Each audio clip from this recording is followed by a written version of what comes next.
నిర్మల్ జిల్లాలో ఉద్రిక్తత నెలకొంది. మున్సిపల్ ఎన్నికల వేళ ఖానాపూర్ పట్టణంలోని 11వ వార్డు ఓటింగ్ కేంద్రం వద్ద విధులు నిర్వహిస్తున్న పోలీసులతో స్థానిక కాంగ్రెస్ నేతలు దురుసుగా ప్రవర్తించారు.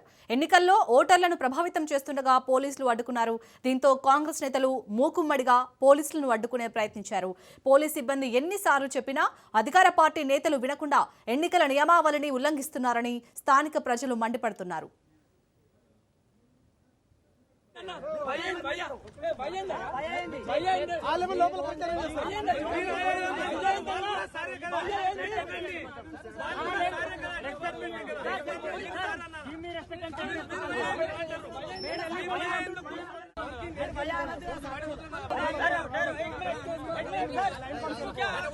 उसको वहां पर खड़ोने की क्या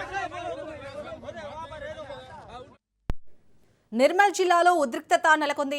మున్సిపల్ ఎన్నికల వేళ ఖానాపూర్ పట్టణంలోని 11వ వార్డు ఓటింగ్ కేంద్రం వద్ద విధులు నిర్వహిస్తున్న పోలీసులతో స్థానిక కాంగ్రెస్ నేతలు దురుసుగా ప్రవర్తించారు. ఎన్నికల్లో ఓటర్లను ప్రభావితం చేస్తుండగా పోలీసులు అడ్డుకున్నారు. దీంతో కాంగ్రెస్ నేతలు మూకుమ్మడిగా పోలీసులను అడ్డుకునే ప్రయత్నించారు. పోలీస్ సిబ్బంది ఎన్నిసార్లు చెప్పినా అధికార పార్టీ నేతలు వినకుండా ఎన్నికల నియమావళిని ఉల్లంఘిస్తున్నారని స్థానిక ప్రజలు మండిపడుతున్నారు.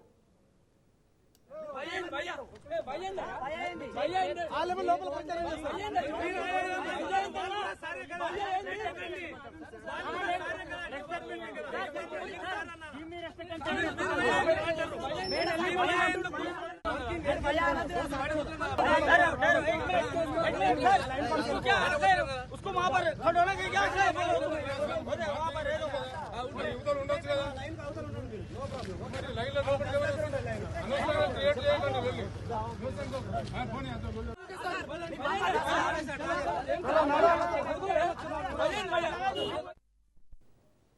ఇక నిర్మల్ జిల్లాలో అయితే ఉద్రిక్తత నెలకొంది. మున్సిపల్ ఎన్నికల వేళ ఖానాపూర్ పట్టణంలోని 11వ వార్డు ఓటింగ్ కేంద్రం వద్ద అయితే విధులు నిర్వహిస్తున్న పోలీసులతో అక్కడ వాగ్వాదానికి దిగినట్టుగా తెలుస్తుంది కాంగ్రెస్ నేతలు. మరిన్ని డీటెయిల్స్ ని మా ప్రతినిధి శ్రీనివాస్ అందిస్తారు. శ్రీనివాస్, అక్కడ అధికార పార్టీకి చెందిన నేతలైతే ఓటర్లను ప్రభావితం చేస్తున్నట్టుగా తెలుస్తుంది. అలాగే ఎన్నికల నియమావళిని కూడా ఉల్లంఘించినట్టుగా తెలుస్తుంది. డీటెయిల్స్ ఏంటి? Thank you Shalini. అయితే ఖానాపూర్ మున్సిపాలిటీ 11వ వార్డు కొద్దిగా ఉద్రిక్త పరిస్థితి ఏర్పడింది. రాజూర సత్యం ప్రస్తుతం ఉన్న చైర్మన్ మరియు లాలు అనే ఇద్దరు వ్యక్తులు పోలీసులపైన దురుసుగా ప్రవర్తించారు. అంతకుముందు ఉన్న బీఆర్ఎస్ పార్టీ కారు గుర్తులను మీరు లోపల పంపించిందని చెప్పేసి వాళ్ళ పోలీసుల పైన దురుసుగా ప్రవర్తించి వాళ్ళు పోలీసులు వారిని నివారించారు. అంతేకాకుండా ఇంకా అదే ఖానాపూర్ లో 4వ వార్డు దగ్గర సల్లా చంద్రహాసన్ ఇండిపెండెంట్ క్యాండిడేట్ గాజు గుర్తు ఉన్నది. ఆ గాజు గుర్తు ప్లేస్ లో కారు గుర్తు పెట్టి ప్రచారం చేస్తున్నారని చెప్పేసి చంద్రహాసన్ కూడా అతను పోలింగ్ ముందు ధర్నా చేయడం చేసింది. అయితే పోలీసులు అతన్ని సంఘానికి పక్క తీసుకుపోవడం జరిగింది. ఈ అధికార పార్టీ అన్న అహంకారంతో వీళ్ళు పోలీసుల పైన దురుసుగా ప్రవర్తించడం ఇది ఎన్నికల నియమాలు విరుద్ధం అని చెప్పేసి పోలీసు వాళ్ళు కూడా చెప్పారు.